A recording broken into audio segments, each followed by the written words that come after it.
evening, everybody. Welcome to the Brownwood Lions Coach Show here on KOXC. I'm Derek Stuckley, along with Brownwood Lions head football coach, athletic director Sammy Burnett, and a whole bunch of guests.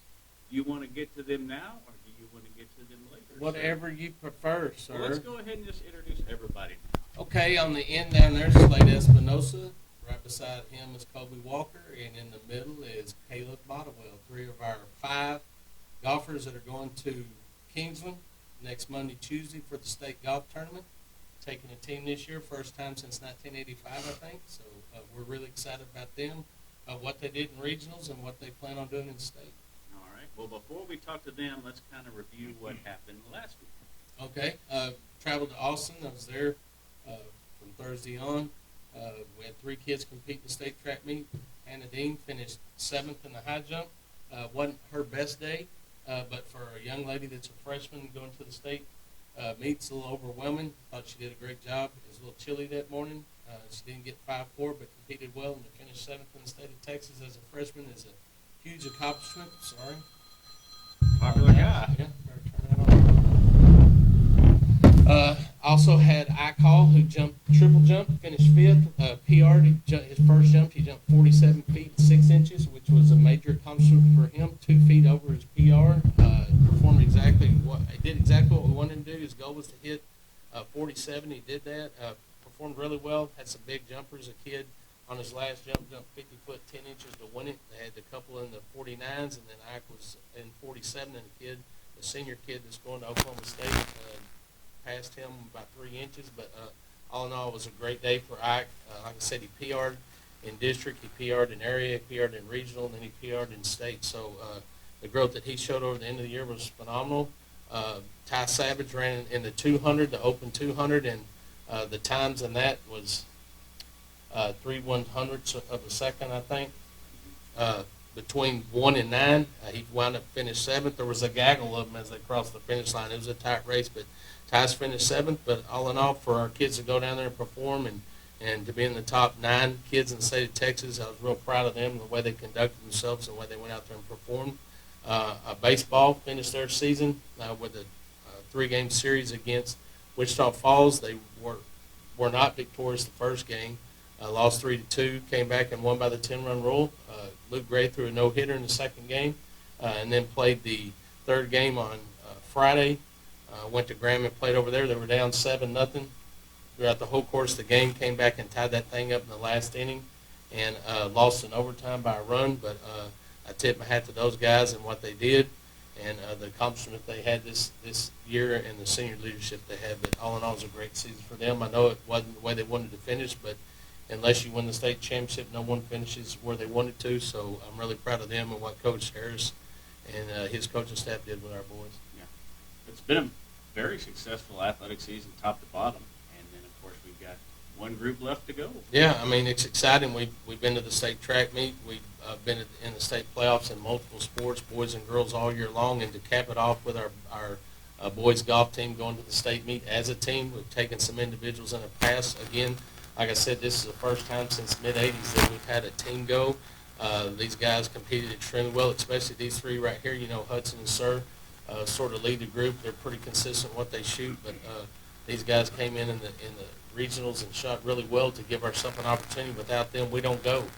They performed really well in some poor conditions on a course that their opponents are really fond of that we're not. So we feel going down to, our talking to them, and they're confident in what they're shooting right now and how they're playing, and that we're going down to a golf course. It'll be more of a level playing field for us because the opponents that we have will have not played on that course as much.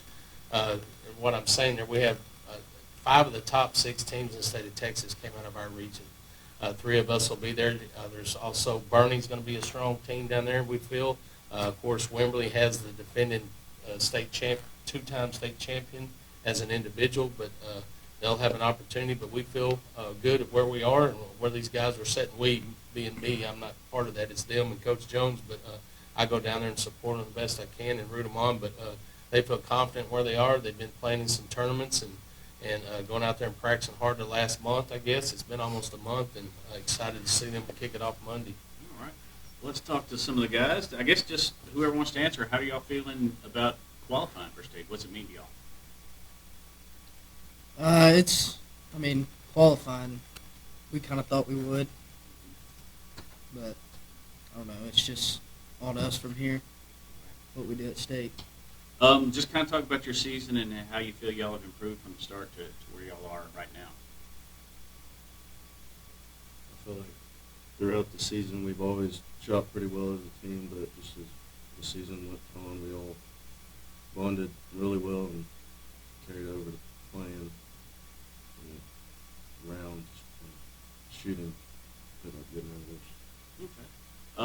As Coach mentioned, y'all were in the toughest region in the state. Just how has that prepared y'all to go down and compete at state? I think being in the toughest region at state, it gives us like better chances since we've already knocked down some of the tougher teams in the state and played with the best of the best. Of course, y'all have seen that course before. Just some of y'all's thoughts on playing down there again. It's definitely a nice course, and there's definitely trouble. We get into some trouble down there, but if you know how to play it, you can definitely go up a good round.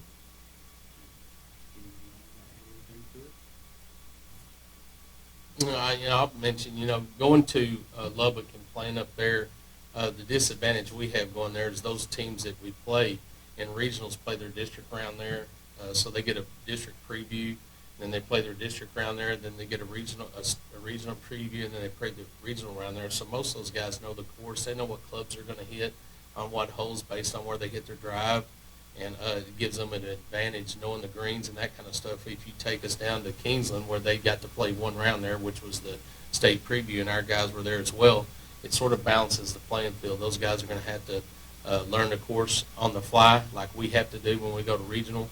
And I just think it levels the playing field for us going to a course that we've played the same amount of times as they have, and just have an opportunity to go out there and use our skill and manage the course the way we feel we need to manage it.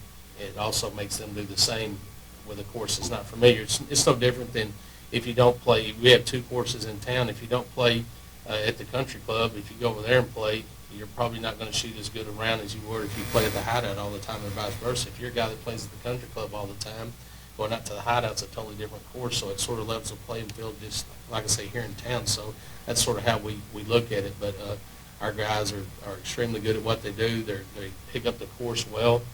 They got their maps. They got their charts. They have a strategy going into every hole, what club they want to hit off the tee, and that kind of stuff. So bringing another team in that's having to do the same thing and learn the course as you go, I feel we have an advantage in that area. It's just not as comfortable for them going to play at Kingsland as it would be for them to go to Lubbock since they play there all the time. So our guys are going to have a more level playing field, so I'm excited to see the results from that. Do y'all have a goal number score y'all trying to shoot next week? Just low 70s, really. Anything in the 70s would be good, but lower the better for sure. I guess team-wise, what's the key for y'all? What do y'all have to do to play as best as you possibly can next week? Well, I think Sir and Hudson, they need to be around par, under par if they can, and then 2 out of 3 of us need to be lower 70s. Okay. So what would it mean to y'all to come back with a medal or a state championship next week? It would mean everything to us. I mean, I know it would mean everything to these guys, but it would mean a lot to me given that freshman year we couldn't play because of COVID. Sophomore year we weren't very good. Last year we couldn't play, had an injury dealing with, and coming back my senior year to go as far as we've done and how good we are, it meant a lot to me. Yeah, Slade's our only senior on the team, so it'd be nice to send him off with a state championship or a state medal. That'd be cool. Yeah. Well, good luck to y'all next week. We'll all be keeping an eye on y'all. Anything else you want to say about the group, Coach? Yeah, you know what's neat is there's 5 guys. You take 4 scores, so it's a total team effort. If one guy's down on one day, it's up to another teammate to pick him up and shoot a score that keeps us in the running. So all 5 scores mean everything. Of course, you erase the worst score of the day, but I've seen it multiple times where one guy's not having it. It's, golf is golf. You go out one day and shoot par, and the next day you shoot 10 over. Just by how you wake up and how your tempo is for that day, but it's important that all 5 of them play to their best ability and to their potential, and and shoot at the lowest score as possible. And hopefully we're taking a 75 or 74 off the board. That'd be nice if that happens. We'll put ourselves in great position to get on the podium or to win it all. So they're more than capable of doing it. They're confident. They go out there and perform well, and then they get each other's back and they encourage each other. You know, if someone's having a down day, you know, they'll communicate across the course as they're passing each other on holes, checking in on each other, see how they're doing, and press on and play every hole. They know every shot's important. No matter what kind of day they're having, every shot's important because you don't really know what your team's doing. But it is a total team effort, of course, and they play really well as a team. All right. Well, good luck to y'all next week, and thank y'all for coming in. Let's switch gears a little bit, talk a little 7-on-7. Well, fix a head over there in just a minute. We got 7-on-7 tonight in our league play. We have tonight and have 2 more dates. We lost last week with weather. We thought it was going to be bad weather, and some of those teams didn't want to travel in that, so we're going to pick up the 29th of May as well. But we have that going on, and we also have our first qualifier at Justin Northwest this Saturday. There's will be a group of us going to Wichita Falls. We're speaking at a clinic in Wichita Falls, and the rest of them will go to 7-on-7 Saturday. I think we're in the league with Wichita Falls, us, Justin Northwest, Graham, and someone else. Just us. Look, I can't believe I got part of that out anyway. Starting at 8:30. Yeah, it doesn't. Bright and early. Yeah, it doesn't matter to me who we play. It's how we play. So I really don't look at the bracket. We got to get through it. Win our pool. You win your pool, you have a chance to play in the semis. You win the semis, you automatically have a bid to state because there's 16 teams.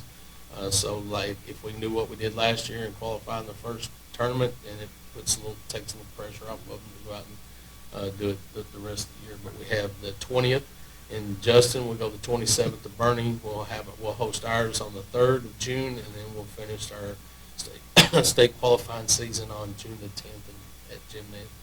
So just from what you've seen so far heading into the tournament this weekend, what do you like? What do you want to see improved? I like our defense. Our defense knows what they're supposed to do. They communicate well. They've all played together. They were there last year. We're a lot farther along defensively than we've been in the past. They're going to have to, keep teams off the board, which is difficult in 7-on-7. Offensively, we're going to have to maximize our touches.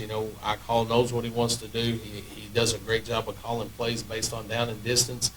He understands the offense now. When last year he was just learning it.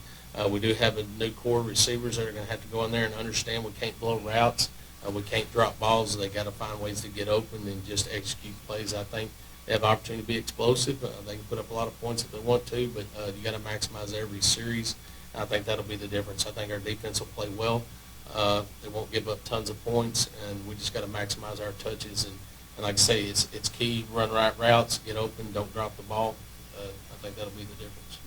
Okay. Anything else going on football-wise for you right now? No, just, we're going through this time of the year we go. We're still lifting weights, but yet we have opportunities for everybody, soccer, basketball, baseball. They can still work on their skills during the day for us. When we work on our skills, we're trying to, we have 5 new offensive linemen. We got a lot of kids vying for those positions, and they're out there gelling together, learning the system. I think, when July the 31st rolls around, we're going to be farther along than we were knowledge-wise. We'll have some of those kids that will come in that first game, that the first time they played on Friday night, which is a new experience for them. It's different. They got to learn the speed of the game, the physicality of the game, and just maturate into the team that we want by the time we get to district. And right now, I think we're on a great path to get that done. All right. Sounds good. Anything else you want to mention today? Yep. We better do our NASCAR report. Don't want to forget that.